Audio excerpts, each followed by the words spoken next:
नमस्कार दोस्तों, स्वागत है आपका करंट अफेयर डीप डाइव में।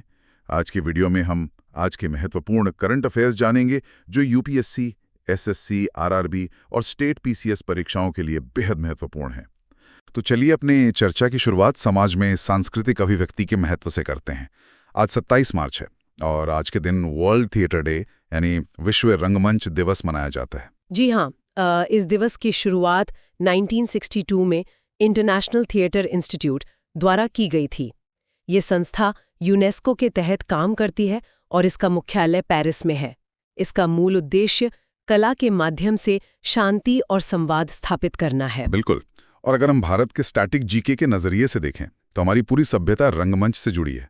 जैसे केरल का कथकली, कर्नाटक का यक्षगान, महाराष्ट्र का तमाशा, पश्चिम बंगाल की यात्रा और उत्तर प्रदेश की रामलीला, ये सब बहुत महत्वपूर्ण है। एकदम सही। और इन्हीं सांस्कृतिक जड़ों को बचाए रखना आज हर देश की प्राथमिकता बन गई है। ठीक है, आइए इसे थोड़ा विस्तार से समझते हैं। जैसे पहले देश अपनी भौतिक सीमाओं की रक्षा करने के लिए विशाल किले बनाते थे, वैसे ही अब वे अपने डिजिटल किले का निर्माण कर रहे हैं। इसका सबसे ताज़ा उदाहरण है रूस का मैक्स सुपर ऐप। यहाँ सबसे आकर्षक बात यह है कि ये केवल एक तकनीकी बदलाव नहीं है। ये रूस की भू राजनीतिक रणनीति और डिजिटल सॉवरेनिटी यानी डिजिटल संप्रभुता का एक बहुत बड़ा हिस्सा है। इस मैक्स ऐप में मैसेजिंग, सोशल मीडिया और डिजिटल पेमेंट्स सब कुछ एक ही जगह पर है। मतलब पश्चिमी ऐप्स जैसे व्हाट्सएप या फेसबुक पर निर्भरता को पूरी तरह से कम करने का प्रयास। बिल्कुल। जब डेटा विदेशी सर्वर पर जाता है तो देश की सुरक्षा को खतरा हो सकता है।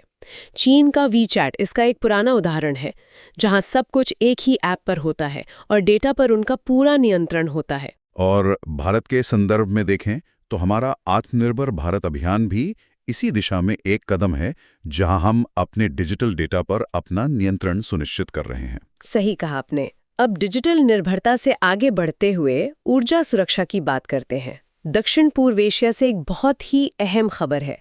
फिलीपींस में सरकार ने एनर्जी इमरजेंसी घोषित कर दी है। एनर्जी इमरजेंसी मतलब वहां तेल और गैस की सप्लाई में भारी दिक्कत आ रही है। जी हाँ, इसका मुख्य कारण मध्य पूर्व यानी मिडल ईस्ट में चल रहा तनाव है। फिलीपींस अपनी ऊर्जा जरूरतों के लिए आयात पर बहुत अधिक निर्भर है। और स्टैटिक जीके के लिए छात्रों को याद रखना चाहिए कि फिलीपींस आसियान का एक प्रमुख सदस्य है। इसकी राजधानी मनीला है। इंटरनेशनल एनर्जी एजेंसी यानी IEA भी इस संकट पर नजर रख रही है। साथ ही भारत की एक्ट ईस्ट पॉलिसी के तहत फिलीपींस हमारा एक महत्वपूर्ण भागीदार है। बिल्कुल। तो इस सब का असल में क्या मतलब है? ये बहुत ही दिलचस्प है कि एक तरफ फिलीपींस ऊर्जा संकट से जूझ रहा है और दूसरी तरफ भारत रक्षा क्षेत्र में इतनी क्षमता विकसित कर चुका है कि वो अब ब्रिटेन को ट्रेनिंग दे रहा है। ये हमारी डिफेंस डिप्लोमेसी का एक बहुत ही शानदार उदाहरण है। भारत और ब्रिटेन के बीच रक्षा सहयोग के तहत अब भारतीय वायुसेना के क्वालिफाइड फ्लाइंग इंस्ट्रक्टर्स ब्रिटेन के रॉयल एयरफोर्स के पायलटों को ट्रेनिंग देंगे। ये तो बहुत गर्व की बात है। एक समय था जब ब्रिटेन हम पर राज करता था और आज हमारे इंस्ट्रक्टर्स उन्हें ट्रेनिंग दे रहे हैं। जी हाँ, और ये 2021 में दोनों देशों के बीच हुई कॉम्प्रिहेंसिव स्ट्रेटेजिक पार्टनरशिप का ही नतीजा है। हमें एक्सरसाइज इंद्रधनुष को भी याद रखना चाहिए, जो दोनों वायुसेनाओं के बीच होती है। वर्तमान में हमारे वायुसेना प्रमुख AP सिंह हैं। एकदम सही। अंतर्राष्ट्रीय समाचारों में एक और बड़ी खबर फ्रांस से है। फ्रांस के पूर्व प्रधानमंत्री लियोनेल जॉस्पिन का 88 वर्ष की आयु में निधन हो गया है। जॉस्पिन फ्रांस की राजनीति में एक बहुत बड़ा नाम थे। उन्होंने मजदूरों के हित में 35 आवर वर्क वीक यानी 35 घंटे का कार्य सप्ताह लागू करने में अहम योगदान दिया था। उनके कार्यकाल के दौरान फ्रांस ने कोहैबिटेशन का दौर देखा था। कोहैबिटेशन? ये शब्द सुनने में थोड़ा जटिल लगता है। इसे आसान भाषा में कैसे समझेंगे? देखिए, फ्रांस में सेमी प्रेसिडेंशियल सिस्टम है। कोहैबिटेशन तब होता है जब देश का राष्ट्रपति किसी एक पार्टी का हो और प्रधानमंत्री किसी विरोधी पार्टी का। वैचारिक मतभेदों के बावजूद उन्हें मिलकर सरकार चलानी पड़ती है। अच्छा, मतलब एक बहुत ही मुश्किल राजनीतिक संतुलन। बिल्कुल। अंतर्राष्ट्रीय कूटनीति के बाद अब चर्चा वापस भारत के आंतरिक विकास और पर्यावरण संरक्षण पर लाते हैं। लद्दाख में Indus river green corridor project शुरू किया गया है। यह एक बहुत ही महत्वपूर्ण इको रेस्टोरेशन पहल है। इसका उद्देश्य सिंधु नदी के किनारे फॉरेस्ट कवर यानी वन क्षेत्र को बढ़ाना है। लेकिन लद्दाख तो एक कोल्ड डेजर्ट है। वहां का तापमान इतना कम होता है, ऐसे में वहां इको रेस्टोरेशन करना कितना चुनौतीपूर्ण है। यही तो इस प्रोजेक्ट की खासियत है। इस कठोर वातावरण में सिंधु नदी के इकोसिस्टम को बचाना बहुत जरूरी है। स्टैटिक जीके के नजरिए से देखें तो सिंधु नदी का उद्गम मानसरोवर से होता है और 1960 की इंडस वाटर ट्रीटी यानी सिंधु जल संधि इसके जल बंटवारे से जुड़ी है। और लद्दाख 2019 से एक केंद्र शासित प्रदेश है, जिसके उपराज्यपाल विनय कुमार सक्सेना है। पर्यावरण से आगे बढ़ते हुए उत्तर प्रदेश से खेलों को लेकर एक बहुत ही सकारात्मक खबर है। जी, यूपी सरकार ने खिलाड़ियों को सीधे प्रशासनिक पदों पर नियुक्त किया है। क्रिकेटर रिंकू सिंह को रीजनल स्पोर्ट्स ऑफिसर और हॉकी खिलाड़ी राजकुमार पाल को डीएसपी बनाया गया है। ये सच में शानदार है। रिंकू सिंह के क्रिकेट के मैदान से एक प्रशासनिक अधिकारी बनने के सफर की जितनी सराहना की जाए कम है। ये दिखाता है कि यूपी के मुख्यमंत्री खेल और स्पोर्ट्स कोटा को कितनी गंभीरता से ले रहे हैं। अगर हम इसे व्यापक संदर्भ से जोड़कर देखें तो भारत एक तरफ लद्दाख में पर्यावरण बचा रहा है, युवाओं को खेल में आगे बढ़ा रहा है, और दूसरी तरफ वैश्विक मंच पर अपने कूटनैतिक रिश्तों को मजबूती से निभा रहा है। इसका बेहतरीन उदाहरण हाल ही में हुआ भारत-रूस सम्मेलन है। बिल्कुल। मॉस्को में हुए सम्मेलन में व्यापार, ऊर्जा और जियोपॉलिटिकल पार्टनरशिप पर गहरी चर्चा हुई। पश्चिमी देशों के दबाव के बावजूद भारत रूस के साथ खड़ा है। इसे ही दोनों देशों के बीच special and privileged strategic partnership कहा जाता है। इसमें S-400 मिसाइल सिस्टम का रक्षा सौदा और इसरो रोस्कोमास का अंतरिक्ष सहयोग भी शामिल है। विकास और साझेदारी के बाद अब हम उन उपलब्धियों की बात करते हैं जो वैश्विक स्तर पर नए बेंचमार्क तय कर रही हैं। यहाँ ये विषय और भी ज्यादा दिलचस्प हो जाता है। स्पोर्ट्स इकोनॉमी में आईपीएल की टीम आरसीबी यानी रॉयल चैलेंजर्स बेंगलुरु की फ्रेंचाइजी $1.78 बिलियन की फ्रेंचाइजी डील देखिए। ये आईपीएल इतिहास की सबसे महंगी फ्रेंचाइजी डील है। 2008 में शुरू हुआ आईपीएल आज दुनिया की शीर्ष 5 खेल लीगों में शामिल हो चुका है। और हमें याद रखना चाहिए कि बीसीसीआई का मुख्यालय मुंबई में है।